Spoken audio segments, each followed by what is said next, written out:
The war had been going on for 3 years. Now, Commander Vector stood on the bridge of his flagship, watching the enemy ships circle his position like predators. His fleet was trapped on the industrial moon called Krath 7, surrounded by Thrain warships. Every day, more of his soldiers died. Every day the supplies ran lower in the Galactic Council chambers thousands of light years away. The diplomats argued.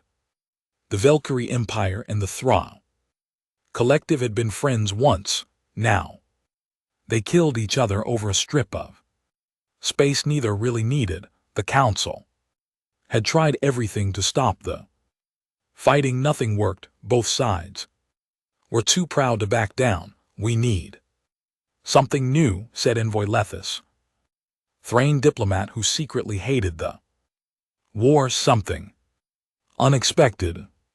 An old council member whose species had explored the galaxy for 20,000 years made a strange sound that might have been laughter. There are always the humans, he said. The room went quiet. Then several diplomats made sounds of disbelief. Humans are a myth, someone said, a story to scare children. I heard they eat their own dead. Another added, I heard they can survive in any environment, even vacuum. Said a third. The old council member shook his head. I have seen their star system. It exists in the outer spiral arm, a yellow star with 8 planets. They call their world Earth. They are real. Envoy Lethis leaned forward. What are they like? Contradictions. The old one said. The reports say they are weak but strong, logical but insane. They kill each other constantly, but also save each other constantly. They bond with other species as easily as breathing. They turn everything into a weapon or a tool. They are frightened of everything but do dangerous things.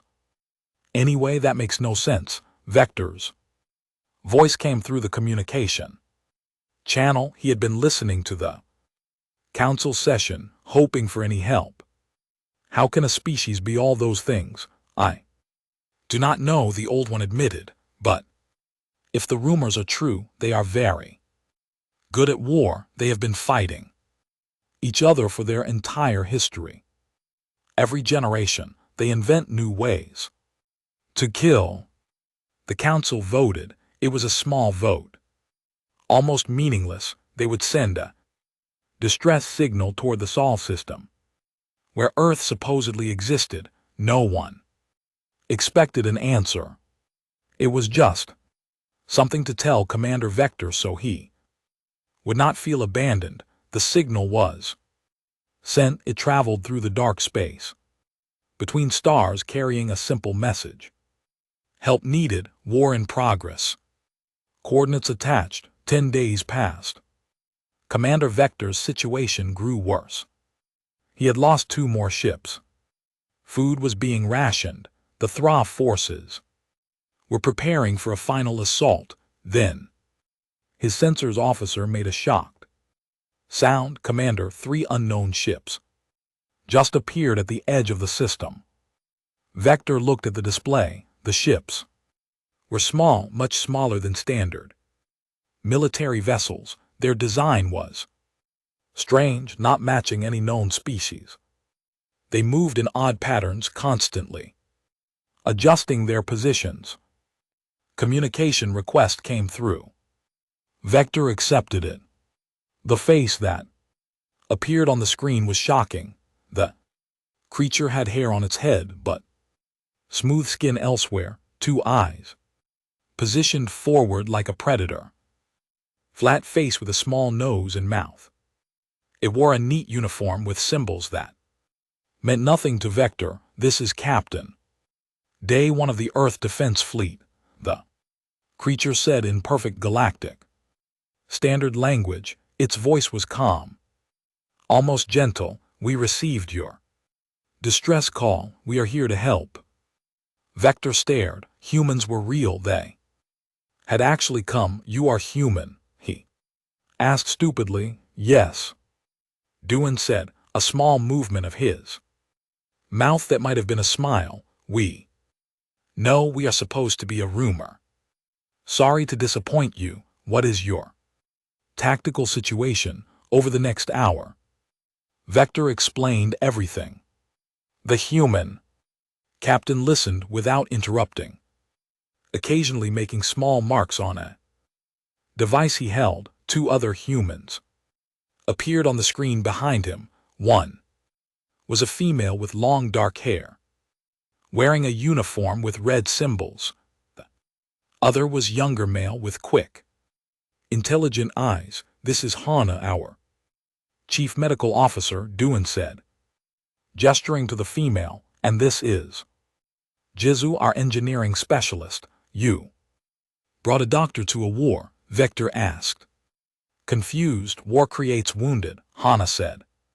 Simply, wounded need doctors. This is obvious. Yes, and I fix things, Jisu added. Your equipment is good, but I can make it better. Simple improvements. Big results. Vector did not understand these creatures at all. They spoke like the war was a simple problem with simple solutions. They showed no fear even though they were vastly outnumbered. Can you help us? Vector asked finally. Daewon looked at him with those strained, forward-facing eyes. Commander, we did not travel 10 days to do nothing. Yes, we can help, but we do things differently than you are used to. Will you trust us? Vector thought about his dying soldiers, his dwindling supplies, the enemy fleet that grew stronger every day. He had no other options left. Yes, he said, I will trust you. Good, Duan said. Then let us begin. First, I need complete maps of the moon's surface, every building, every tunnel, every resource. Second, I need weather data. Third, I need to know about civilian populations. Fourth, I need supply manifests for both our forces and the enemies, if you have them. Why do you need all that? Vector asked. Should we not plan our attack? Commander, Daewon said, and his voice carried something that made Vector's skin prickle. We are not going to attack, we are going to win. There is a difference. Trust us. The transmission ended. Veher stood on his bridge, wondering what he had just agreed to. Around the moon, the Thra fleet continued their blockade, unaware that everything was about to change. The humans had arrived, the rumor had become real, and the galaxy would never look at war the same way again. The human ships docked with Commander Vector's flagship. 3 hours later, when the airlock opened, Vector got his first look at humans in person. They were shorter than Valkyrie, with softer bodies and no natural armor. They looked fragile, yet they moved with confidence, their eyes constantly scanning everything around them. Captain Daewon was the first through. He extended his hand, palm up, in what Vector learned was a greeting gesture. Thank you for trusting us, Commander. Behind Daewon came Hana, carrying large cases of medical equipment. She immediately asked where the wounded were kept, and Jisu, who barely glanced at Vector before staring at the ship's systems with fascination. Your power distribution is inefficient, Jisu said. Suddenly, I can fix that. Make your shields 30% stronger with same energy input. Easy fix. How can you know that? Vector's chief engineer demanded. You have been on this ship for 2 minutes. Jisu shrugged. Pattern recognition. Your people build well, but not efficiently. No offense, different thinking styles. I can help. The strategy meeting began an hour later. Vector's officers crowded into the briefing room, all of them staring at the 3 humans with curiosity and doubt. Day 1 pulled up tactical displays and studied them. Silently, Hana sat beside him, which confused everyone. Why was a doctor at a military strategy meeting? Your situation is bad. Day 1 said finally, but not hopeless. The Thrain have you surrounded, but they are overconfident. They think you are defeated. This is an advantage. How is that an advantage? Officer asked. They have 50 ships to our 12 because they will not expect resistance. Day 1 said they will assume you will surrender or die quietly. This makes them careless. He pointed at the map. The moon's surface has 300 abandoned mining tunnels. Industrial equipment everywhere, harsh weather patterns, civilian populations.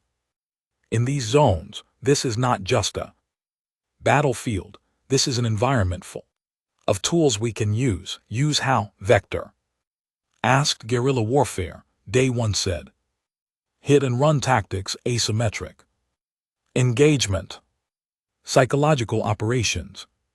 We do not fight their strength, we attack their weaknesses. The Valkyrie officers looked at each other. These terms meant nothing to them. Hana spoke up. How many wounded do you have? Commander, 400. Vector said. Why? Because I will save them, Hana said simply, and when the enemy sees that we care for our wounded while they leave theirs to die, it affects morale. Theirs drops, yours rises. This is also a weapon. Vector began to understand. Humans did not think like other species. They saw weapons in everything, even kindness. Over the next 2 days, the humans worked without stopping. Jaisu moved through the ships like a ghost, making small changes to systems. Power conduits were rerouted, weapons were recalibrated, communication arrays were enhanced. Each change was tiny. Together they made the Valkyrie fleet 40% more effective. How do you know all this? Vector's engineer asked, watching Jaisu work. My planet has limited resources. Jaisu explained, we learned to do more with less, make everything count, waste nothing. It is how we survived. Number 3, 11-1, while stated I won. Number 3. Hana established a medical center and began treating the wounded with techniques the Valkyrie had never seen. She talked to the soldiers constantly, learning their names, asking about their families.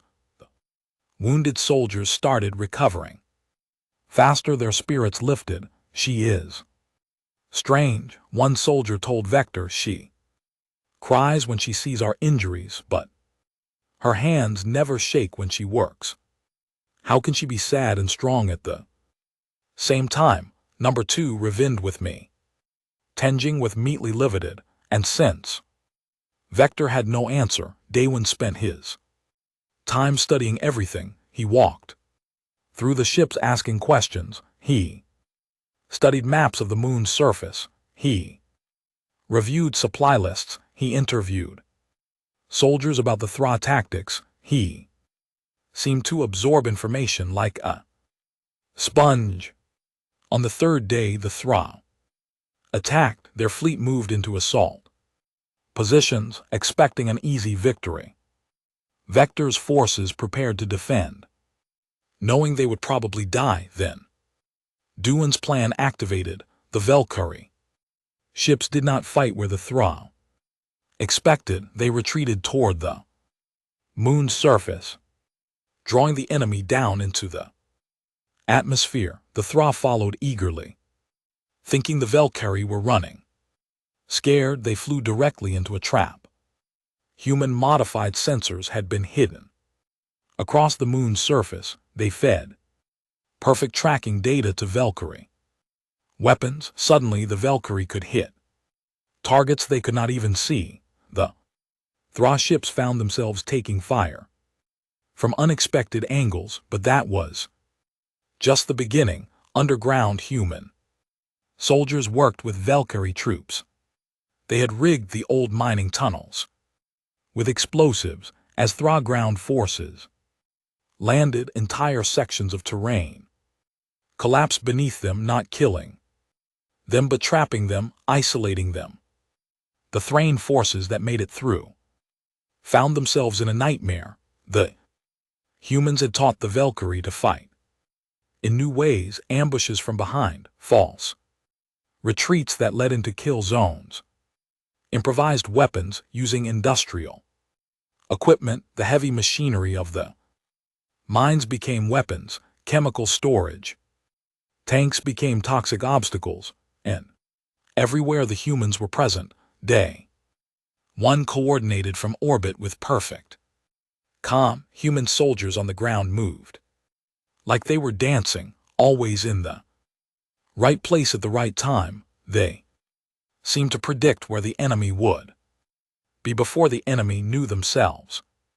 A Thra commander opened a communication channel demanding to know what was happening. Day One's face appeared on his screen. "You are fighting humans now," Duan said quietly. "We do not fight like you. We do not think like you. Surrender, and your wounded will be treated well.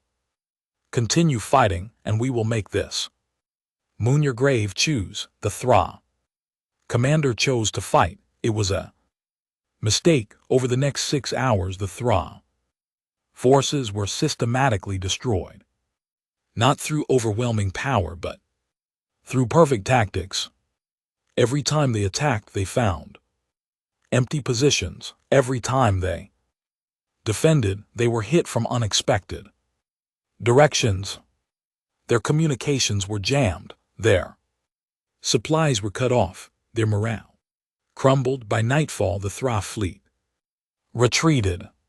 They had lost 12 ships and 3,000 soldiers. The Valkyrie had lost 1 ship and 400 soldiers. It was their first major victory in 3 years. In the medical bay, Hana worked on wounded from both sides. The Valkyrie soldiers were shocked when she began treating captured Thra soldiers with the same care she gave to allies. "Why do you help them?" a Valkyrie soldier asked. "They are the enemy." Hana looked up, her hands covered in blue Thrain blood. "On my operating table, there are no enemies," she said firmly. "Only patients who need help. This is what being human means. We do not abandon those who suffer, even if they tried to kill us. Maybe especially if they tried to kill us." The soldier did not understand, but he watched as the Thrain soldiers, treated with unexpected kindness, stopped resisting. Some even started talking to their Valkyrie guards, confused by the gentle treatment. Commander Vector found Day One on the observation deck, staring at the stars. "You are not what I expected," Vector said. "No one ever is," Day One replied. "Commander, this victory is just the beginning. News will spread. Both sides will react. The galaxy will learn that humans are real, and they will have questions we cannot answer yet." "What questions?" Day One turned to face him. "Questions like, what are humans? Why do they fight this way? Can they be trusted? Should they be feared? We showed the galaxy something new today. Now we must show them what it means."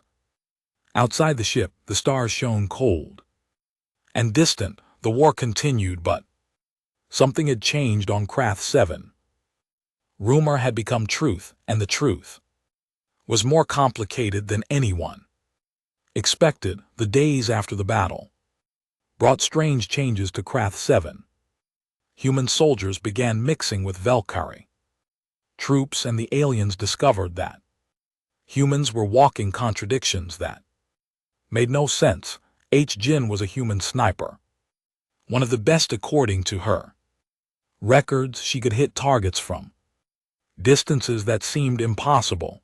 The Valkyrie soldiers respected her skills. But one day they found her sharing her food rations with a wounded prisoner. She sat beside his cell, talking to him gently while he ate. "Why do you do this?" a Valkyrie guard asked. "He would have killed you on the battlefield." Jun looked up. Her eyes were sad. "Yes. And I might have killed him, but the battle is over now. He is hungry. I have food. It is simple." "It is not simple," the guard insisted. "He is the enemy." "He was the enemy," Jun corrected. "Now he is just a person who is hurt and scared and far from home like we all are." The guard walked away confused. How could she kill efficiently but also show such kindness? How could both things exist in one person? Minyu was another puzzle. He was the demolitions expert, the one who destroyed train positions with calculated precision. He was good at making things explode. But after one mission, the Valkyrie soldiers found him sitting alone, crying quietly. They approached carefully. "Are you injured?" they asked. "No," Minyu said, wiping his eyes. "But that building I destroyed today, it was beautiful, 300 years old. The architecture was amazing. And I had to blow it up because the enemy was using it. I hate destroying beautiful things, but you did it anyway." A soldier pointed out. "Yes," Minyu agreed. "Because if I did not, more people would die. Sometimes we must destroy what we love to protect what we love more. This does not mean it does not hurt." The Valkyrie did not understand. They destroyed enemy positions without emotion. It was logical, necessary. The humans seemed to feel everything but did what was necessary anyway. How did they carry such weight? The most confusing thing was how quickly humans bonded. Within days they knew the names of every Valkyrie soldier. They asked about families, about home worlds, about dreams and fears. They shared their own stories freely. They laughed together. They mourned losses together. One Valkyrie soldier named Kree found himself telling Daewon about his daughter who was sick back home. Kree had not meant to share this. The words just came out. Maybe because Daewon listened like he truly cared. "How old is she?" Daewon asked. 6 cycles. Kree said. "The doctors say she will recover, but I worry. I have been gone for 2 years. She probably does not remember my face." Daewon was quiet for a moment. Then he pulled out a small device and showed Kree a picture. Tiny human child with a bright smile. "My daughter, her name is Yuna. She is 4 years old. I miss her every day." "You have a child?" Kree was shocked.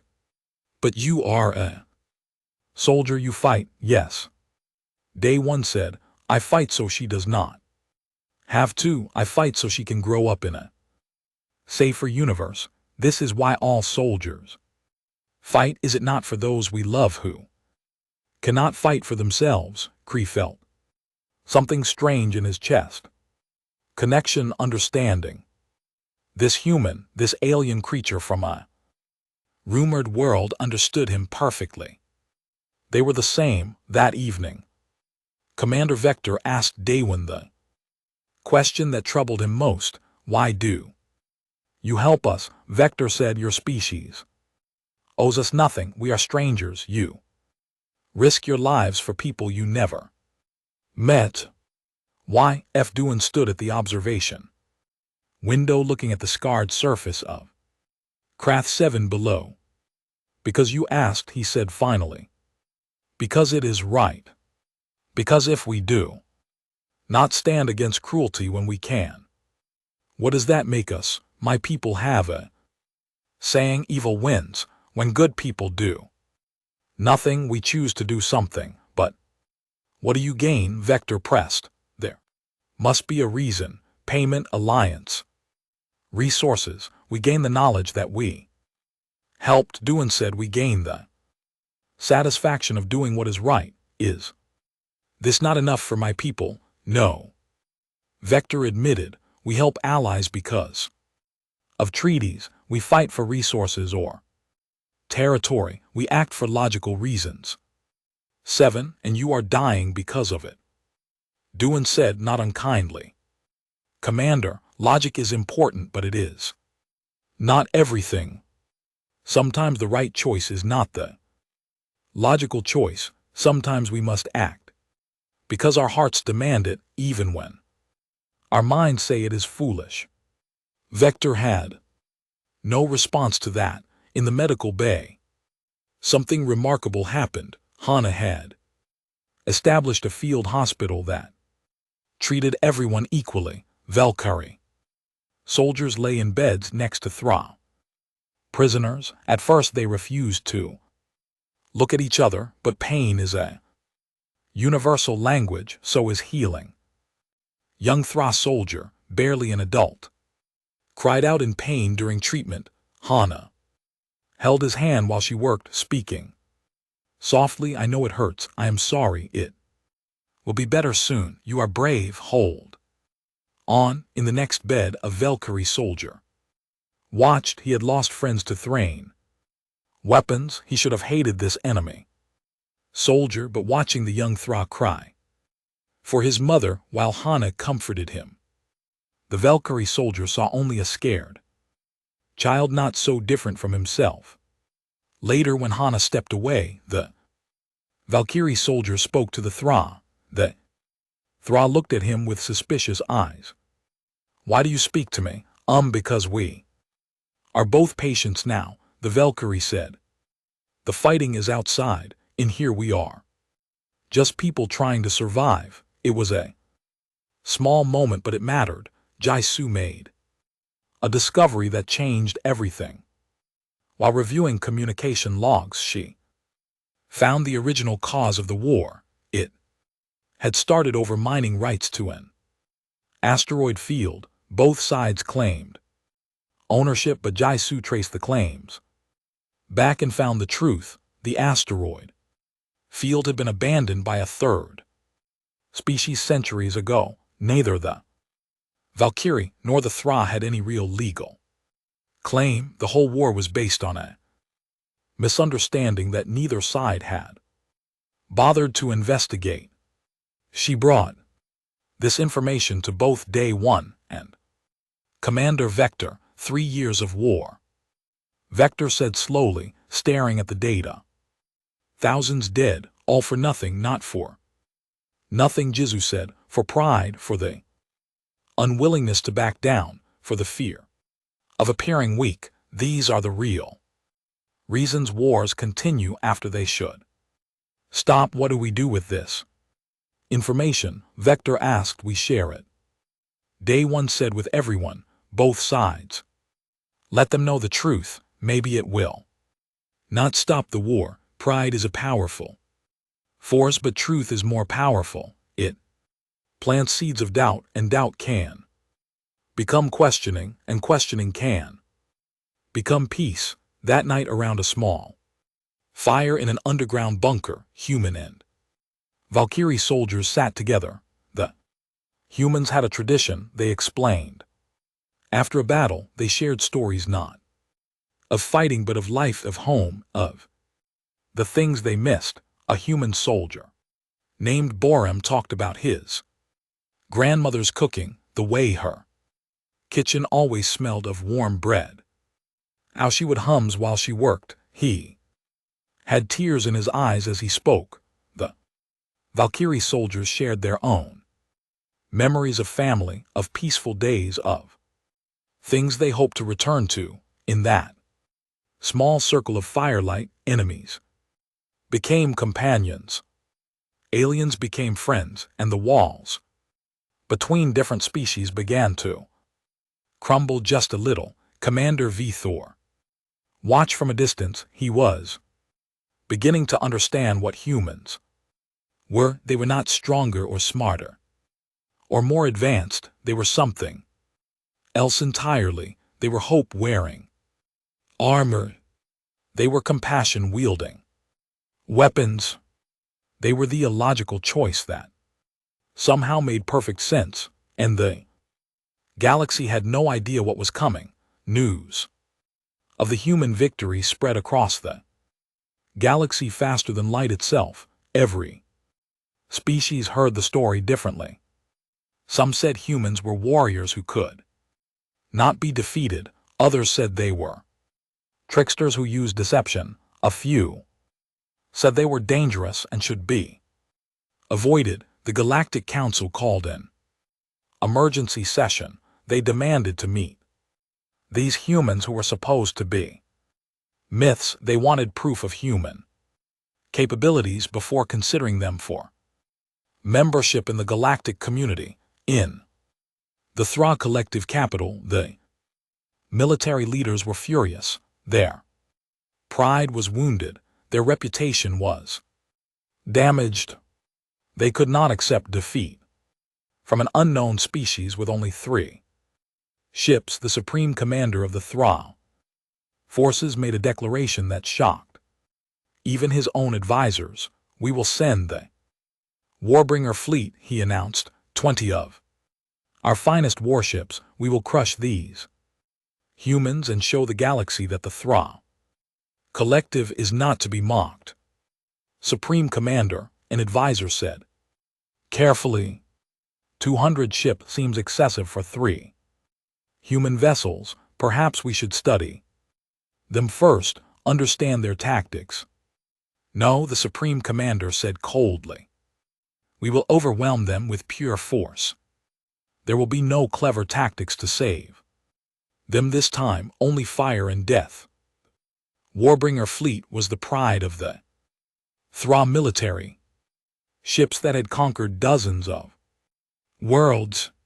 Soldiers who had never known defeat. They traveled to Craft 7 with absolute confidence, expecting easy prey. When Commander Vector's sensors detected the incoming fleet, his hearts sank. 200 ships against the humans' 12 vessels and his own damaged fleet. It was impossible. We should evacuate, his second officer said. Get everyone off the moon before they arrive. But Daywin's response surprised everyone. No evacuation. We stay and fight. You cannot be serious, Vector said. Even with your tactics, the numbers are too great. This is suicide. Daywin smiled. It was not a happy smile. It was the smile of someone who knew a secret. Commander, we never said space combat was our specialty. In space, we are adequate. But ground warfare, that is where humanity truly excels. We have been doing it for 10,000 years. Let them land. Let them come to us. This moon will become their grave. You want them to invade? Vector could not believe what he was hearing. Yes, Daywin said simply. In space they have the advantage. On the ground we do, so we change the battlefield to favor our strength. This is basic strategy. The Warbringer fleet arrived 3 days later. Their commander, a decorated Thra warrior named Veller, was amused when the humans sent a message inviting them to land. Ground forces, they think they can fight us on land. Veller laughed. Very well, we will show them Thra ground superiority. Prepare for full invasion. I want every soldier on that moon's surface. We will sweep them away like dust. The invasion began at dawn. Thrain drop ships descended like rain.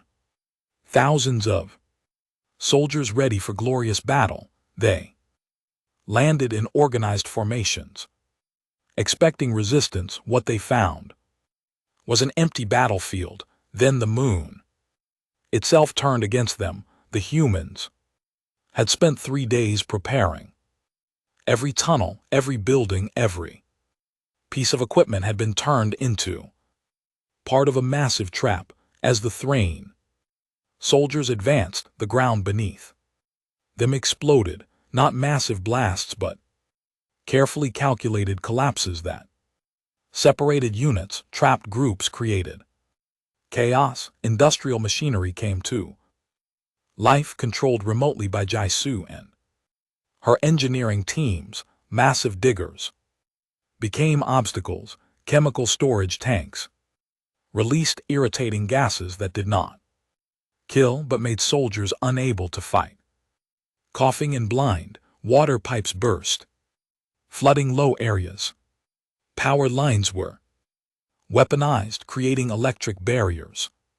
But the real weapon was something they Thra had never encountered: sustained human resistance. A human commander named Tae Jun led a group of 50 soldiers in a defense that should have been impossible. For 40 hours without sleep, without rest, his unit held a critical position against waves of Thra attackers. Every time the Thra thought they had won, they found new traps, new tactics, new nightmares. Tae Jun was everywhere, coordinating defenses, encouraging his troops, personally manning weapons when needed. His soldiers followed him because he never asked them to do anything he would not do himself. When they were exhausted, he reminded them what they were fighting for.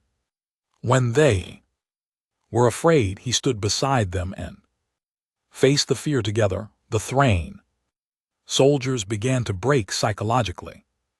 They were used to clean battles with clear victories. This was something else. This was warfare that ground them down, exhausted them, made them question everything. Then day one began, broadcasting casualty reports not as celebration, as mourning. Every hour, across all frequencies, human voices read the names of Thrain soldiers who had died. They spoke with respect, with sadness. They shared what little they knew about each soldier. Velkrin, age 23, from the north continent. He had 2 brothers. They will never see him again. It was psychological warfare unlike anything the galaxy had known. The Thra soldiers heard their friends being mourned by their enemies. They heard humans treating Thrain deaths as tragedies, not victories. It confused them. It made them uncomfortable. It made them think. In Hana's field hospital, something remarkable was happening. The facility now treated more Thra wounded than Valkyrie. Every Thrain soldier who was captured and brought in received the same excellent care. Hana worked without stopping, treating everyone with the same compassion, regardless of which side they fought for. A Thrained soldier, his leg badly injured, asked her the question that troubled him: "Why do you save us? We came to kill you." Hana looked at him with tired eyes. She had not slept in 30 hours. "Because you are hurt, because I am a doctor, because your life has value, even if you do not see it right now. Because maybe if I save you, you will go home and be a father or a brother or a friend to someone. Because every life I save is a victory against death, and I hate death more than I could ever hate you." Soldier started to cry. Hana held his hand until he fell asleep. Word spread among the Thrain forces. Soldiers who were captured reported gentle treatment, medical care, food, even respect. It contradicted everything they had been told about the enemy. Some refused to fight anymore. Others shared intelligence, hoping to end the battle sooner. Commander Veller could not understand what was happening. His forces were superior in every way. They had better weapons, more soldiers, stronger ships, yet they were losing. Not in combat but in will, his soldiers no longer wanted to fight. Then Jisu's message broadcast across all channels, cutting through every communication system. It was the truth about the war's origins. The data was undeniable. The war had no real purpose. It never had. Soldiers on both sides heard it. Many stopped fighting. They stood in the battlefield, weapons lowered, staring at each other across the scarred ground. What were they doing? Why were they dying? A young Thra soldier dropped his weapon and walked across no man's land, toward the human lines, hands raised. Then another, then 10 more, then 100. They were not surrendering to be captured. They were surrendering because they were done fighting a pointless war. Commander Veller ordered a retreat, not because his forces were defeated militarily, but because they had lost something more important, the will to fight. The Warbringer fleet, the pride of the Thra military, limped back into space, carrying wounded bodies and broken pride. Daewon stood on the surface of Krath 7, watching the enemy ships depart around him. Human and Valkyrie soldiers cheered their victory. But Daewon did not cheer. He looked sad. Hana approached him. "We won," she said. "Quietly, did we?" Daewon asked. "Look at the cost, the destroyed land, the dead on both sides, the trauma that will haunt survivors for years. This is victory. If so, I hate victory, but you did what was necessary." Hana said. "You saved lives. You stopped a slaughter."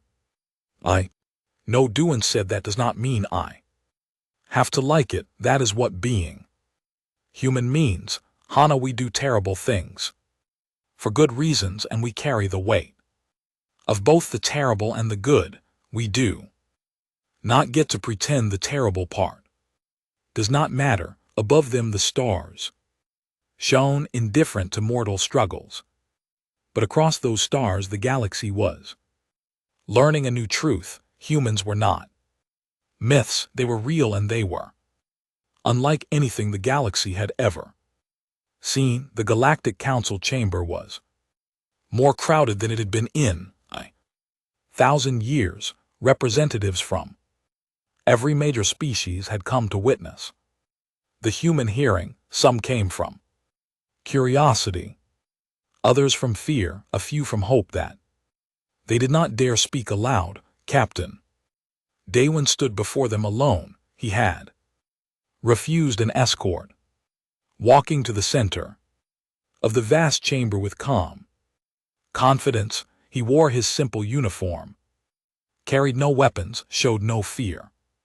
Around him, hundreds of alien eyes watched with emotions ranging from interest to hostility. The High Council speaker, a being of pure energy, contained in a crystalline form, began the session. "We have reviewed reports of human activities on Krath 7.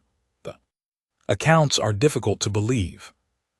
Species that was considered myth has appeared and changed the course of a war that has killed millions. We must determine what humanity represents. Are you warriors, diplomats, conquerors? What are you?" Daewon considered the question. "We are all of those things and none of them. We are complicated. We are contradictions.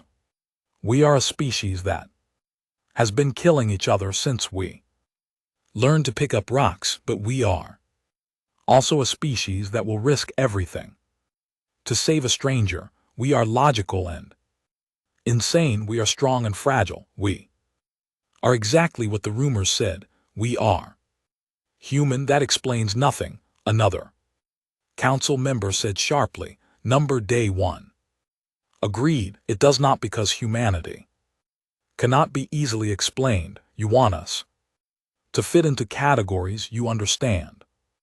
We do not fit. We never will." Commander Thor stepped forward to testify. The council had not expected this. "I wish to Speak, Vector said. I fought beside humans. I watched them. I learned from them, and I can tell you what they are. They are dangerous. Murmurs spread through the chamber. Daewon showed no reaction, but not in the way you think. Vector continued. They did not defeat the Thra through superior weapons or greater numbers. They defeated them by making them question why they fought. That is a power more dangerous than any weapon. They saved my forces not because of treaties or payment, but because they believed it was right. That is a motivation we do not understand. That is what makes them dangerous. They will help their enemies. They will cry for the defeated. They will fight for people they have never met.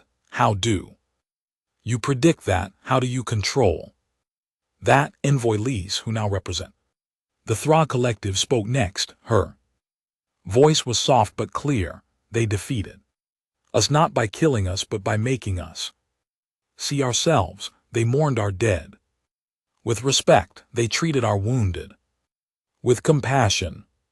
They showed us the truth we had been hiding from. I do not know if the galaxy is ready for humanity. I'm not sure I am ready for humanity, but they are here now and we must decide what that means. The debate went on for hours. Some species argued that humans should be restricted, their influence contained. They were too unpredictable, too emotional, too willing to act on principle rather than logic. Others said humans should be studied, their tactics learned, their technology acquired. Few, very few, suggested that humans might be exactly what the galaxy needed. Finally, the High Council speaker offered humanity membership in the Galactic Council, but with conditions: restrictions on military operations, limits on contact with certain species, requirements to follow council decisions. Essentially, they wanted to control humanity while using human capabilities. Daewon listened to all the conditions. Then he did something no one expected. He smiled and shook his head. No, he said simply. The chamber erupted in shocked voices. No species had ever rejected council membership. It was the highest honor, the greatest opportunity. To reject it was unthinkable. Explain yourself, the High Council speaker demanded. We did not come here for membership or recognition. Daewon said. His voice was calm, but it carried through the entire chamber. We came because someone sent a distress signal. Someone needed help. That is all we needed to know. We helped, we fought, we won, and now you offer us membership. But only if we agree to be controlled. Only if we promise to do what you say. When you say it how you say it, that is not membership, that is a leash. You are being offered a place among civilized species, a council member said angrily. Are you civilized? Daewon asked. You let a war continue for 3 years because it was not convenient to intervene. You debate endlessly while people die. You create rules that benefit the powerful and ignore the weak. If that is civilization, perhaps we do not want it. Then what do you want? The High Council speaker asked. We want to help who needs helping. Daewon said. We want to stand against who needs standing against. We want to do what is right, even when it is not profitable or logical or convenient. If your council only acts when it benefits you, then we will work outside it. We will be the ones who answer distress calls when you are too busy debating. We will be the ones who stand up to bullies when you are too afraid to offend them. We will be what the galaxy needs, not what you want us to be. You would defy the council. Someone asked, shocked. We would ignore The Council, Day 1 corrected, there is a difference. We do not seek to harm you or oppose you. We simply will not let your politics stop us from doing what we believe is right. Do what you will with that information. He turned to leave. Then he stopped and looked back. You asked what humans are. I will tell you. We are the species that cares when we should not. We are the species that fights when we cannot win. We are the species that hopes when there is no reason to.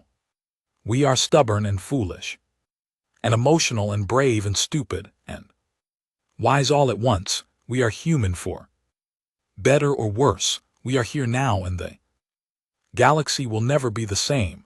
Day 1 walked out of the council chamber.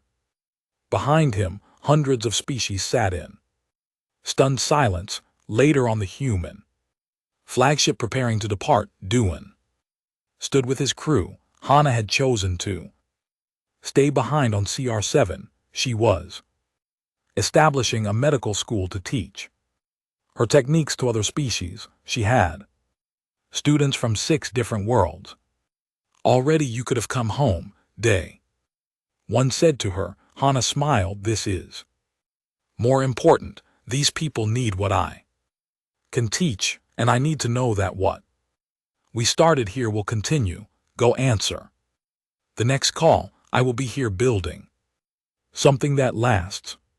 Ju was sharing human engineering principles freely with anyone who wanted to learn. She had been offered positions with a dozen different species. She accepted all of them as consultants, refusing payment. Knowledge should be free. She said everyone should have a chance to build better things. The human ships began their departure sequence around Krath 7. Something remarkable was happening. Valkyrie and Thra representatives were meeting for peace negotiations. Human mediators, led by officers who had fought in the war, helped guide the discussions. It was slow work. Trust does not rebuild quickly, but it was happening across the galaxy. Something changed. Species in conflict began sending messages toward human space, not official requests through the council. Personal pleas. We have heard stories. We need help. Will you come? And humans answered, sometimes with ships, sometimes with doctors, sometimes with engineers or teachers or diplomats. They did not come to conquer. They came to help. They asked nothing in return except that those they helped do better, be better. New phrase entered galactic languages, spoken with equal parts respect and fear. The humans are coming. For some it was a warning, for others a promise, for those who were suffering it was hope. Day 1 recorded a message to Earth as his ship traveled through the dark between stars. We were a rumor, then a mystery, now a question the galaxy cannot ignore. They asked what humanity is. I think we showed them. We are the species that cares when we should not, fights when we cannot win, and hopes when there is no reason to. We are stubborn enough to believe we can make things better, even when all evidence says otherwise. We are foolish enough to try anyway. For better or worse, we are here now, and the galaxy will never be the same. He paused, thinking of his daughter back on Earth, thinking of all the human children growing up among the stars. I do not know what comes next. I do not know if the galaxy will accept us or fight us. I do not know if we can really make things better, but I know we will try, because that is what humans do. We try, we hope, we care, even when it hurts, especially when it hurts. Message ended. The ship continued its journey through the infinite dark. Behind them, Krath 7 healed slowly. Before them, the galaxy waited, full of conflicts and suffering. and species who needed help but did not know how to ask for it, and somewhere out there another distress signal would be sent, another call for help from people who had heard the stories, people who whispered in the dark about a species that should not exist but did, people who dared to hope, and when that signal came, humanity would answer, not because it was profitable, not because of treaties or politics, but because someone needed help, because it was right, that was enough, that had always been enough, that would always be enough. The rumor had become legend.